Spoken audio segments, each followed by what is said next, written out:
ভাই হল জীবনে যে তা করছি না আজকেও তা করা লাগের ভাই।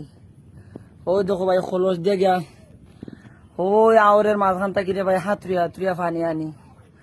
এরপরে ইটা পানি তৃষ্ণা মিটাইয়া খাওয়া যায় না রে ভাই। যা একটা অবস্থা রে ভাই, পানিও কমেন না রে ভাই। আল্লাহ মাবুদ, ওই খোলসটা দিয়ে গে ভাই প্রতিটা দিন পানি আনি। যে কষ্ট রে ভাই আমি বুঝলাম যে পানির কষ্ট যে কি কষ্ট। একটা পেটের মাঝে ভাত নাই, পেট বইরা ভাতও খাইতাম পারি না ভাই। আল্লাহু আকবার। তোমার মনে যদি হয় রে ভাই, আমি গরিবের ভিডিওটা দেখে যদি তোমার দরদ লাগে রে ভাই, আমার ভিডিওটা শেয়ার কইরা দিও রে ভাই। তোমার মনে যদি হয় ভাই, তোমার তান ফাও দইরা কই রে ভাই।